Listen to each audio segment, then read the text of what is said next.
Have you ever really stopped to think about your own skeleton? We kind of take our bones for granted, right? We think, okay, they're strong, but, they can break. But what if I told you the real story is way more complex and, honestly, just incredible? So let's start with this question. Are your bones actually stronger than steel? I mean, you see this pop up online all the time, and it sounds kind of nuts, doesn't it? Our own biology versus one of the toughest materials humans have ever made. Is there anything to this at all? And yeah, this is usually the answer you get. It's a classic case of, well, it depends. See, it all comes down to comparing them based on weight. But honestly, that's just scratching the surface. The real story, the amazing part, is how and why our bones are as strong as they are. Okay, so to really get into it, we have to understand something important. When an engineer talks about strength, they're not talking about just one single thing. It's complicated. To do a real bone-to-steel comparison, we need to break down the different kinds of strength. All right, first up, let's talk about compressive strength. That's basically how well something holds up when you squeeze it. And this is where things get wild. Your bones can handle just as much squeezing force as certain kinds of steel. Just let that sink in for a second. A material your body grows is going toe-to-toe with an industrial alloy. So let's circle back to that weight thing we mentioned. We know bone is amazing at resisting compression, right? Well, it does that while being about 3 times lighter than steel. So if you're talking pound for pound, it's not even a competition. Bone wins hands down. Our skeleton is just this incredibly efficient masterpiece of engineering. But, and this is a big but, here's the twist. Squeezing isn't the whole story.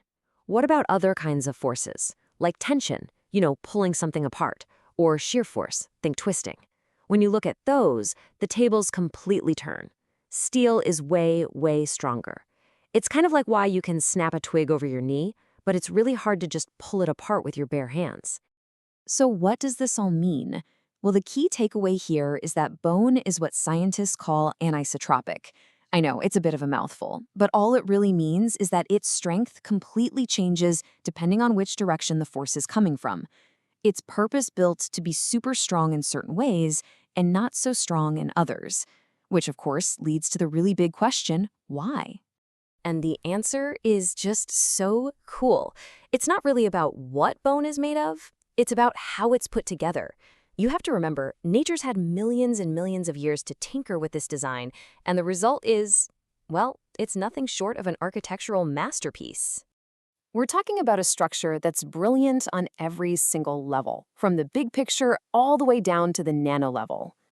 And here it is. This is the secret blueprint of bone. You can see right away, it's got all these different layers, what we call a hierarchical structure. So what we're going to do is take a trip. We're going to zoom in, starting from the whole bone over on the left, and go all the way down to the tiniest little fibers on the right, and see how every single level plays a part.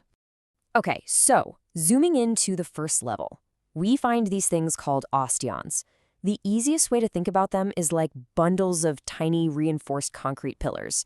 They run all the way down the length of the bone, and this is where that amazing compressive strength comes from.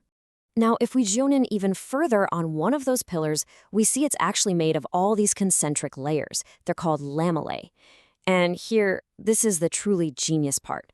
The fibers in each layer are pointed in a different direction. It creates this cross-hatched pattern, kind of like twisted plywood. So what happens if a tiny crack starts to form? Well, it can't just zip right through. It immediately runs into a new layer with fibers going the other way, and boom, it's stopped dead in its tracks.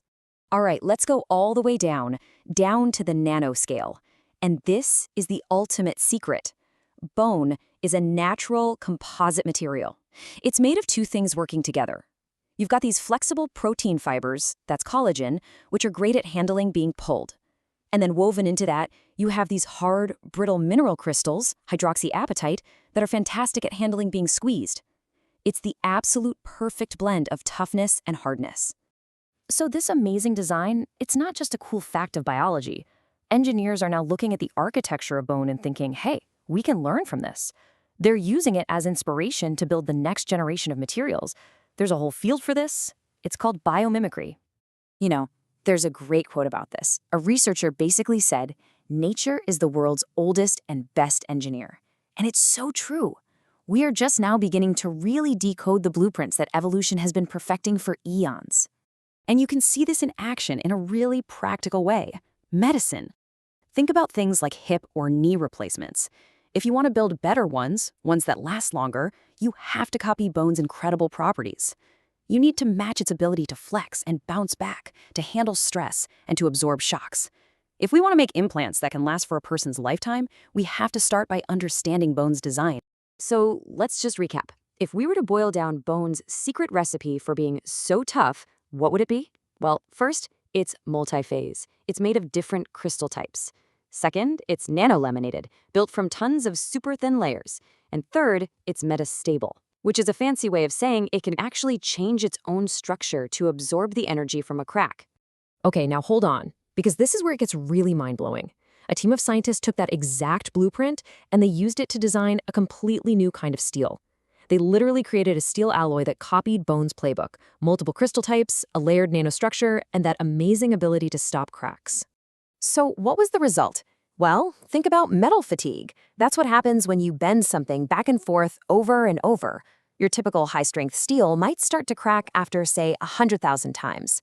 This new steel, the one based on bone, it lasted for 10 million cycles. I mean, that's the power of biomimicry right there. And all of this really leaves you with one final, incredible thought, doesn't it? Bone is just one example of nature's genius. From the veins of a leaf to the silk from a spider, what other world-changing technologies are just